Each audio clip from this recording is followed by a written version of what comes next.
Tahu asal usulnya azan? Mau diceritain? Panjang? Nggak apa-apa? Nggak apa-apa? Biar apa? Biar pinter. Ketika itu Nabi Muhammad bermusyawarah dengan para sahabat untuk menentukan panggilan sholat. Ada sahabat yang usul, ini saya singkat-singkat. Ya Rasulullah, bagaimana kalau panggilan sholat itu kita naikin bendera? Rasulullah nggak setuju. Bagaimana kalau pakai api? Kata Rasulullah, itu kayak orang Majusi. Bagaimana kalau pakai lonceng? Kata Rasulullah, itu kayak orang Nasrani. Bagaimana kalau pakai trompet? Itu kayak orang Yahudi.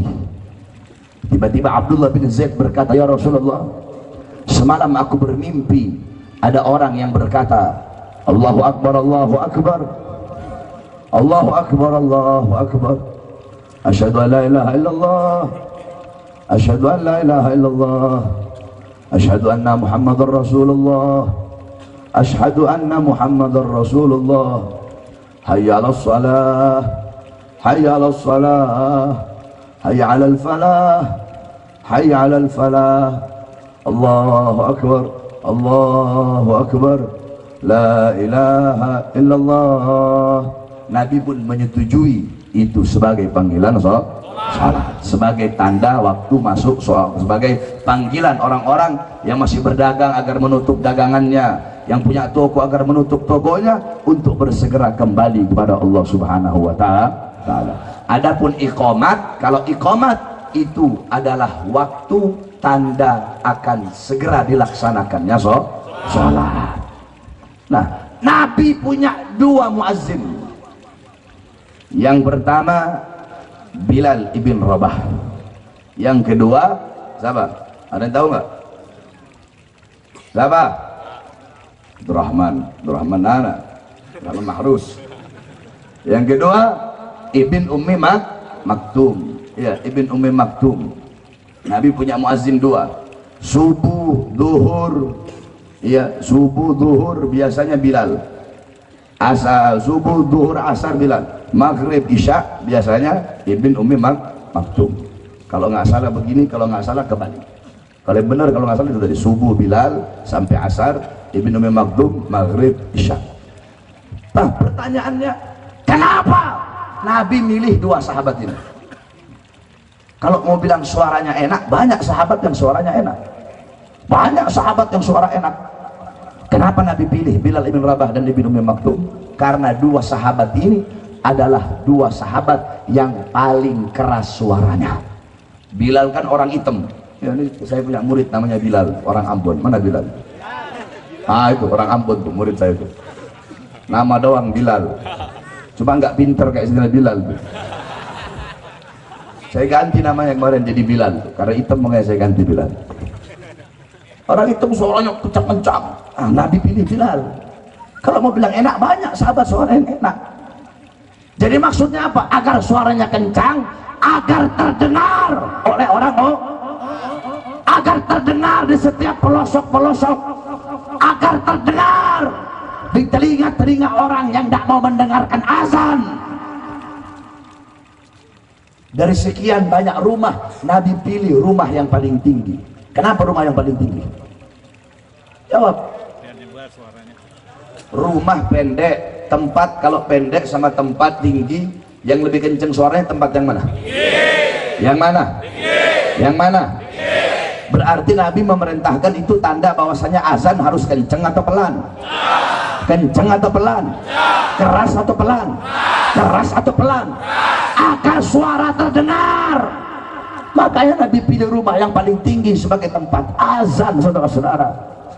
Udah dikatakan dalam hadis, idza hadaratis shalah falyu'adzin lakum ahadukum. Apabila telah datang waktu salat, maka hendaklah salah satu dari kalian itu melakukan azan untuk sesama kalian. Idza nudiya lis-shalah, ketika ada panggilan salat, ketika ada panggilan salat, maksudnya apa?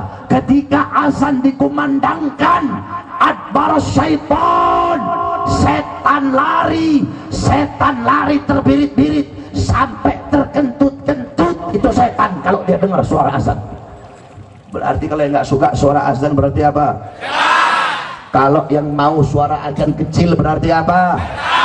Kalau pejabatnya suka pengen yang ngecilin volume azan, pejabat apa? Pejabat apa? Pejabat apa? Pejabat apa? Kalau ada ustadz, kiai, habib suka volume azan kecil biar gak kedengeran suaranya, berarti mereka itu siapa? Mereka itu siapa? Mereka itu siapa? Saudara-saudara, kalau ente nggak suka dengar suara azan, nggak suka dengar suara toa, ya jangan tinggal samping masjid, tinggal di hutan, betul? Tinggal di kuburan, betul? Tinggal di apartemen, betul? Bukan suara azan yang dikecilin. Ini syiar Islam. Oleh karenanya hati-hati saudara-saudara. Sekarang volume azan dikecilin.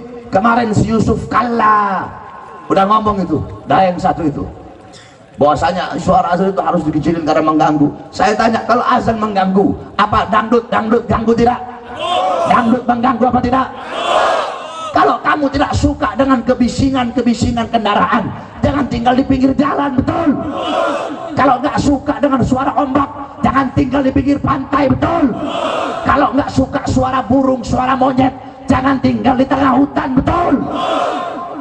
Kalau nggak suka suara azan, jangan tinggal di pinggir masjid, jangan tinggal pinggir musola, tinggal sana di buah apa di tempat Cina sana, atau nggak pindah ke Amerika sana yang jarang ada suara azan. Di tempat-tempat orang-orang kafir saja masih terdengar suara azan. Ini Indonesia, negara yang mayoritas Islam, kok azan mau dilarang, kok suara azan mau dikecilin.